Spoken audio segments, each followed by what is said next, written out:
우리 목회자들이 가장 싫어하는 찬양이 있어요. 몇 장인지 아신가요? 바로 이 노래입니다. 푸른 바다 나선이 몸 어디든지 가오리다. 여기까지는 괜찮은데요, 정말 싫어하는 거는 2절입니다. 네.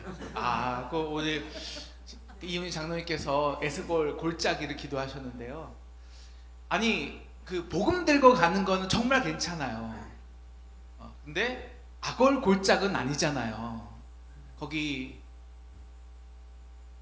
사망의 음침한 골짜기, 거기 뭐가 있습니까? 다 죽은 뼈다귀 뿐이 없거든요. 아무도 없어요. 아무도 없는데 가서 복음 들고 가라는 것은 이건 정말 이거는 너무 힘든 것 같아요. 저도 한 1년 2년은 해봤는데, 제가 맨 처음에 개척을 할 때 괜히 믿음이 좋아서 600석을 빌렸잖아요. 근데 사람이 저는 빼고 한엄마 뱃속에 있는 우리 뱃속에 있는 하은이는 보이지 않으니까, 그리고 한가정 2명, 3명이 딱 여기 앉아 있는 거예요. 그러면 진짜 완전히 빈들이에요. 빈들에 마른 풀이 3개 난 것 같아요. 진짜로. 그러면 한두 번은 그냥 설교하겠어요. 근데 나중에 설교하면요, 진짜 의자뿐이 안 보여요. 그러면 기도를 하는 거죠. 주님, 저한테 의자한테 복음 전하라고 저를 부르셨죠? 잘 전하겠습니다. 그러다가 그런 불평으로 있으니까 하나님께서 저에게 어떤 말씀을 정말 강하게 하셨냐면, 야, 너 의자한테 전해 라는 거예요. 의자한테 전해라는 거예요. 의자한테. 오늘 이 돌들한테 전하라는 이 말씀대로 너 의자한테 전해. 왜? 그러니까 물론 한 사람, 두 사람, 세 사람, 물론 말씀은 하나 사람이 듣는 거죠. 근데 사람이 듣는 것도 중요하지만 말씀이 말씀으로 선포되는 게, 말씀이 진정한 하나님으로 선포되는 게 훨씬 중요하다는 거예요. 그럼 우리 오늘 무슨 찬양했습니까? 만물이 찬양한다고 하지 않습니까? 그럼 이 마른 나무들이 나를 진짜 찬양할 거라. 그때부터요, 우리 이렇게 목회자가 아무래도 이렇게 이 설교를 하다 보면 사람이 신경 쓸 수밖에 없거든요. 교회 상황도 신경 쓰이고. 그래서 이 말하면 이 사람이 거슬리고, 이 말하면 이 사람이 오해할 것 같고, 그럼 300명 400명이 되네. 그러면 말씀을 온전히 전할 수가 없어요. 그때부터 그래, 내가 나무에 대해 설교한다 라고 생각하면서 정말 하나님과 대면한 거예요. 하나님의 말씀 앞에 선 거죠. 그때 주시는 말씀으로 저는 아직까지 먹고 삽니다. 사실 그때 주는 말씀, 이렇게 설교학적인 스킬이나 그런 것은 아직 그때 30대 초반에 굉장히 어렵지만, 그때 이렇게 제가 적은 노트들이 있거든요. 그걸 보면 어떻게 이런 말씀 하나님이 주셨지? 이런 게 굉장히 많아요. 아직도 저는 그걸 먹고 사는 것 같습니다. 기독교 역사에서 기독교가 부패하고 쇠락하고 침체될 때마다, 그때마다 영적으로 부흥되고 회복된 부흥운동이 있었습니다. 그 부흥운동의 공통점이 있었어요. 바로 장소입니다. 어디에서 그 부흥운동이 일어났을까요? 오늘 말씀 제목인데요, 어디서? 빈들에서요. 정말 빈들에서 모든 부흥운동이 일어났어요. 그리고 그것은 우리의 삶의 역사도 마찬가지입니다. 그러니까 로마 하나님의 십자가는 빈들에서 임했잖아요. 정말 골고다 그 언덕에서. 근데 어느덧 300년이 지나니까 그 십자가가 영광의 십자가, 로마를 지배한 가장 큰 위대한 십자가가 됐어요. 번영의 십자가. 그러니까 진짜 하나님을 사모하는 사람들이, 기도하는 사람들이 어디로 가냐? 사막으로 갔습니다. 이게 사막 교부들이에요. 그래서 우리 기독교의 영성은 아직도 3, 4기의 사막에서 기도한 그 수도원의 영성으로 아직도 살아가는 거예요. 모든 신학이 거기서 나왔어요. 그리고 그 기도원의 영성이 이제 4세기, 6세기까지 수도원의 영성으로, 아직도 우리 유럽 전역에 가면 지금도 사람들이 뭘 구경합니까? 수도원 성 구경하거든요. 그 영성이 그때인 거예요. 그리고 8세기, 10세기 있던 모든 부흥운동도 마찬가지입니다. 그러니까 언제나 기독교의 사람이 모이고, 그래서 기독교가 힘의 권력이 되고, 그럼 언제나 부패하고, 그럴 때만 하나님이 언제나 저 악의 골짜기에서, 저 에스겔 골짜기에서 거기서 말씀의 부흥운동을 시작하십니다. 예배가 없었어요. 그래서 우리 총독교 운동도 빈들의 운동이고요. 이제 18세기 조지 위필드의 부흥운동도 빈들에서 했습니다. 저 미국의 부흥운동, 저 뉴잉글랜드의 유명한 부흥운동이에요. 빈들에서 천막치고 했습니다. 중세시대 그 퇴락과 그 퇴폐를 부흥시킨 원동력은 모라비안의 부흥운동, 어디 했습니까? 산골, 그 다음에 보이지 않는 산골 마을 빈들에서 했어요. 우리가 아는 요한 웨슬레의 부흥운동도요, 빈들의 운동입니다. 우리 한국의 부흥도 마찬가지예요. 우리 한국의 부흥운동의 결정적인 계기가 언제일까요? 1974년 엑스포. 혹시 그때 여의도 가신 분 있으실까요? 여의도 가신 분 있으시네요. 여러분, 그때 여의도에 뭐가 있었을까요? 아무것도 없었어요. 완전히 빈들이에요. 그래서 여의도 가려면요, 하루 이틀 걸어온 사람이 많았어요. 우리 형도, 저는 기억이 없지만 우리 형도 여의도 집회 가기 위해서 하루를 온전히 걸어서 여의도에 집회 왔어요. 빈들이니까, 교통수단이 없으니까. 거기서 하나님의 놀라운 부흥이 일어난 거예요. 왜 대부분의 역사적 부흥이 이 빈들에서 시작되었을까요? 우리 교회도 어떻게 다시 놀라운 대부흥을 이루게 될까요? 빈들에서 부흥될 줄 믿으시기를 축원합니다. 우리 함께 인사하겠습니다. 빈들에서 부흥됩니다. 빈들에서 부흥됩니다. 빈들에서 부흥됩니다. 감사합니다. 그래서 오늘 누가복음, 이제 누가복음 다시 헌신배 끝나서 오늘부터 누가복음 3장부터 쭉 시작할 텐데요. 누가복음 3장 1절 2절에서는 보면 그 위대한 대조를 딱 그리는 거예요. 어느 대조? 디베리아 황제가 통치한 그 권력의 세계들, 거기에는 뭐가 있어요? 일단 본디오 빌라도가 있죠. 본디오 빌라도는 예수를 죽인 사람이죠. 그리고 헤롯의 모든 세 아들 분봉왕들, 헤롯을 통치한 왕들이 있어요. 그리고 나아가서 2장에 보시면, 그리고 종교 권력이 등장해요. 바로 대제사장 가바야와 안나스가 있죠. 원래 한 명인데 정치적인 이유로 두 명이 된 거예요. 그 모든 정치와 권력의 정말 혼돈 속에, 그 치열한 권력 구조 속에 뭐가 임하냐? 말씀이네요. 말씀이. 근데 말씀이 어디서 임할까요? 빈들에서 사가랴의 아들 무명의 요한에게 임합니다. 세상에 누가 제일 힘세냐? 세상에서 누가 제일 유명하냐? 우리가 어디 가면 문제가 해결하냐? 우리가 대제사장으로 가야 될까? 헤롯 왕으로 가야 될까? 아니, 너 빌라도 총독에게 가야 돼. 아니야, 그래도 디베라 황제가 최고지. 이 무시무시한 소리들, 시끄러운 혼란과 지금 우리가 경험하고 있지 않습니까? 정말 한쪽에서는 어저께 제가 설교 준비하고 있는데 설교 준비를 못해요. 토요일마다 1시간에는 탄핵 집회가 그냥 여기로 왔다 갔다 와게 하고, 1시간 뒤에는 또 반대 집회를 우리 윤석열과 이재명이 저의 귀를 설교 때마다 아주 즐겁게 합니다. 그런데요, 빈들에서는 그 소리가 싹 고요해지는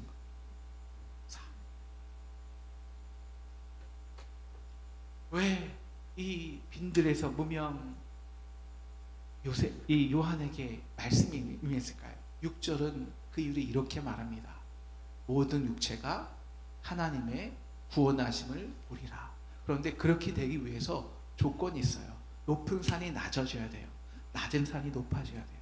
평등이 이루어야 돼요. 오늘 이은미 장로님이 기도한 것처럼 모든 가난한 자가 낮아지고 낮은 자가 부해지고 유대인이나 그 다음에 이방인이나 하나가 되고, 그래서 평탄해지는 거예요. 평등해지는 거예요. 이게 어디서 이루어지냐? 바로 빈들의 역할이에요. 빈들. 여러분, 빈들은 그 어떤 특정한 민족이나 질서나 국가로부터 권력으로부터 자유한 곳입니다. 왜? 빈들에는 그 누구도 사실 관심이 없어요. 관심은 예루살렘이니까요. 관심은 대제사장이니까요. 황제의 권력과 재물이니까요. 빈들에는 관심이 없어요. 그런데 오히려 그래서 하나님의 말씀이 전부가 돼요. 그래서 예수님은 어디에서 설교를 하셨을까요? 여러분, 예수님이 상상선은 어디도 하셨죠? 빈들에서 하셨어요. 빈들에서. 가난한 자는 복이 있나니 천국이 그들의 것이며, 여러분, 이 메시지는요, 빈들에서뿐이 그 의미가 다가오지 않아요. 세상에 천국이 있는데, 세상에 권력 속에 있는데 무슨 하나님이 천국이 임합니까? 천국에 관심도 없는데. 그래서 원래 하나님은요, 우리로 하여금 빈들에 살게 하셨어요. 아브라함처럼 갈 곳을 알지 못하고 가라. 그래서 양처럼 하나님의 말씀만 따라가는 삶을 살도록 하셨습니다. 근데 우리는 그 빈들이 참 싫은 거예요. 아이, 주님 말씀도 좋지만 그래도 좀, 그래도 말씀만으로는 좀 그렇죠. 물질도 좀 있어야 되죠. 사람이 사는데 좀 내세울 것도 있어야죠. 적어도 집은 있어야 되지 않을까요? 그래서 하나님이요, 가끔씩 우리 역사적으로도 때때 한 2세기마다 우리 빈들로 하나님이 가게 만 기독교 역사를 보면 정확히 2세기마다 우리도 똑같습니다. 10년, 20년씩 우리를 주기적으로 빈들로 몰아넣으세요. 여러분, 하나님이 여러분을 그 빈들로 놓으시면요, 하나님이 나에게 이 세상의 그 시끄러운 소리, 그 얽매이는 물질과 권력으로부터 나를 자유하게 하시는구나. 이것을 믿으시기를 축원합니다. 믿으시기를 축원합니다. 네, 정말 그러기 위해서 여러분 빈들로 부르시는 거예요. 여러분, 그래서 요한은 빈들에서요, 사람들에게 현장 학습을 합니다. 그 빈들에는 뭐가 있겠습니까? 여러분, 빈들에는 돌들뿐이 없어요. 돌들 하나를 딱 집어요. 그리고는 8절 이렇게 말합니다.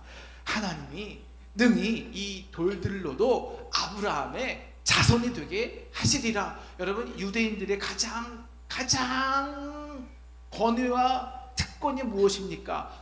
나는 하나님이 선택한 아브라함의 자손이라는 거예요. 하나님이 아브라함을 선택하셨고 우리에게 율법을 주셨고, 그래서 우리 유대인들만이 그 율법을 관장하고 하나님의 선택된 민족으로서 아브라함의 자손으로서 구원받은 자녀야라는 그 자랑이에요. 그 특권이 아브라함의 자손입니다. 근데 그 특권을 이루기 위해서는요, 수천 년의 역사가 이어왔어요.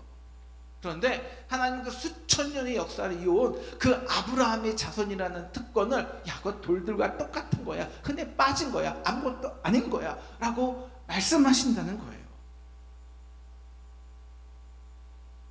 유대인들은 이 아브라함의 자손, 우리가 2000년 수천 년 동안 만들어온 이 아브라함의 자손이야말로 하나님 우리를 구원하시는 이유의 능력이라고 했습니다. 그런데 바로 그것 때문에 그들이 잃어버린 게 있죠. 뭘 잃어버렸을까요?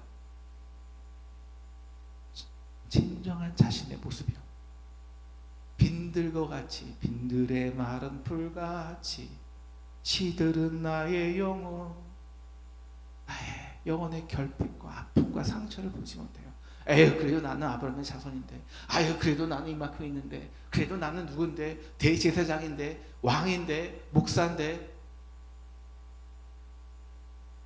그런데 빈들에 있을 때 그 모든 것들이 돌들과 같이 흔해 빠진 있으나 없으나 존재가 될 때, 그래서 아브라함의 자손이란 그 특권이 더 이상 나를 포장할 수 없는 방어 기제로 역할을 할 수 없을 때 비로소 우리는 그 빈들에서 있는 그대로의 나의 모습을 보게 됩니다. 그 모습이 뭘까요? 요한은 7절 우리에게 이렇게 말해요. 독사의 자식들아, 누가 너에게 장차 올 진노를 피하라 하느냐? 이게 우리의 모습이에요. 저나 여러분은 우리의 가린 이 빈들에서 모든 것이 사라지고 오직 남은 것은 나의 모습과 그 말씀 앞에선, 하나님의 말씀 앞에선 나의 모습만 있을 때 우리는 당장 진노가 임하는 죄인이 됩니다. 그런데 거기에 도끼가 있어요. 9절에 도끼가 나무 뿌리 위에 누웠으니, 그러니까 언제 이 도끼가 나를 찌를지 몰라요. 언제 심판이 임할지 몰라요. 그렇게 돼서 이들이 뭐합니까? 바로 그래서 진정한 회개와 변화의 선물이 주어지는 거예요. 진정한 변화의 선물이.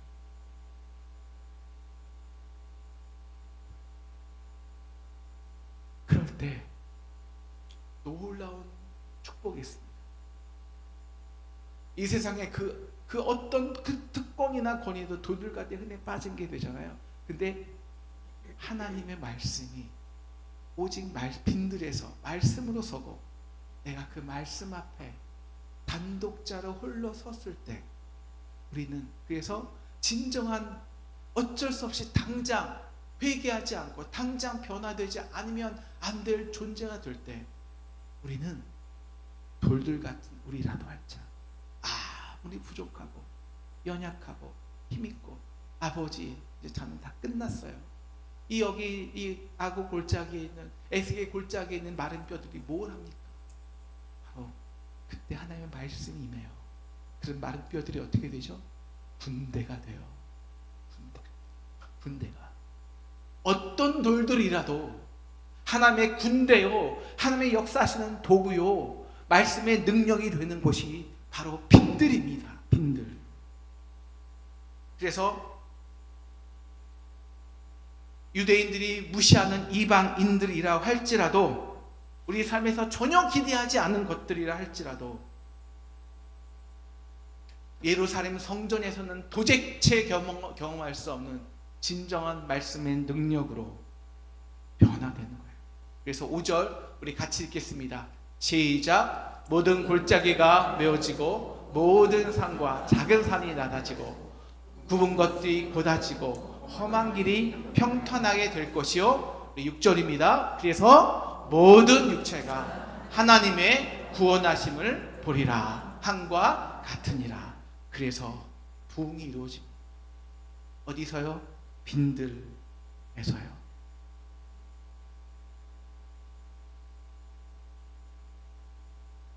여러분, 도끼가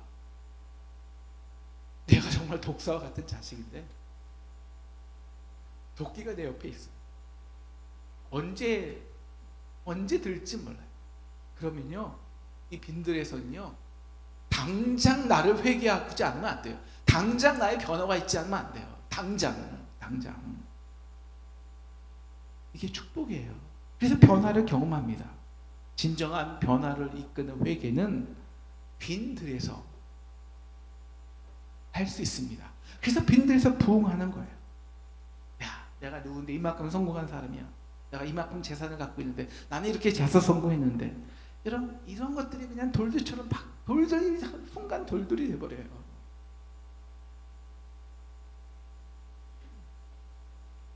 아무것도 아닌 게 돼요. 하나님의 심판과 죽음 속에서는 아무 의미 쓸데기도 없어버려요. 나와 하나님의 말씀만이 딱 남았을 때 우리가 그렇게 기대하는 진정한 변화, 가치를 회복합니다. 여러분, 빈들을 만나셨습니까? 빈들을 만나셨습니까? 이제 빈들에서 진정한 변화와 회개를 경험하는, 놀라운 축복을 경험하는 저와 여러분 되시기를 주님의 이름으로 축원합니다. 그래서 10절 우리가 이렇게 묻는 거예요.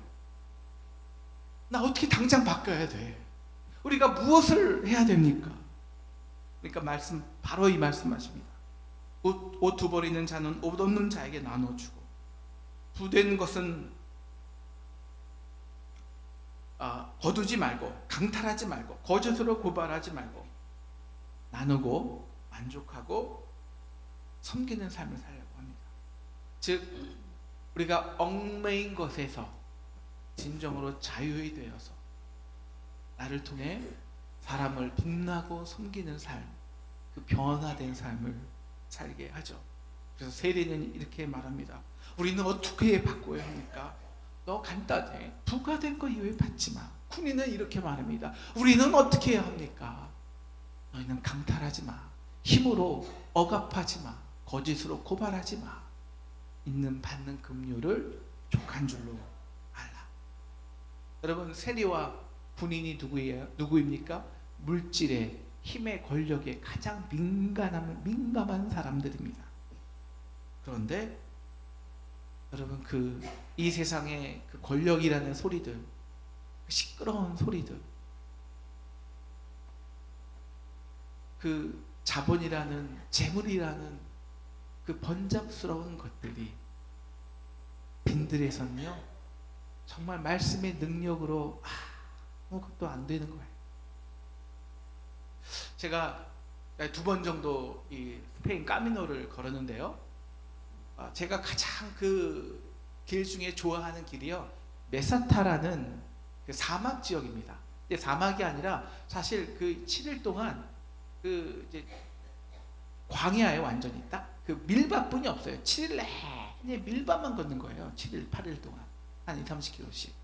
이게 지루할 것 같죠? 아니에요. 어떤 사람은 이제 지루해서 그 길을 패스하고 걸어가는, 다른 걸로 가는 사람이 있더라고요. 저는 이해할 수 없어요. 저는 그 길 때문에 거기 걷고자 오는 건데. 왜냐하면 제가 빈들의 섬은요 그동안 듣지 못했던 소리를 들어요. 새가 나를 위해 쥐적여주고, 밀밭 소리가 스삭스삭 나를 위해 웃어주고, 그러다 보면 그 걷기 전에는 내 안에 그 분노, 내가 누군데 왜 나를 이렇게, 하나님 나를 어떻게 이렇게, 이런 억압, 그 다음에 분노, 그 다음에 피해의식, 그런 다음에 자기 존재를 증명하고 싶은 욕구들이, 그 시끄러운 소리들이 하나씩 한 5일 걸으니까 다 사라져요. 그리고 무슨 소리만 남냐, 내 안에서 주님의 높고 위대하심을 내 영혼이 찬양하네. 이틀 동안요 정말 여러분께, 저는 정말 이틀 동안 이 노래만 부르고 다녔어요. 주님의 높고 위대하심. 사랑하는 상동 성도 여러분, 여러분 세상에 나가서 보십시오. 토요일날 여기 나가보면요 그냥 탄핵 찬성, 탄핵 반대, 저는 정치적 얘기 아닙니다. 시끄러워요. 세상이 너무너무 시끄러워요. 정말 하나의 말씀이 들리지 않아요. 아니, 중요하지 않아요. 누구도 관심 갖는 것 같지 않아요. 그런데 빈들에서는요 그 하나님의 말씀이 모든 게 돼요.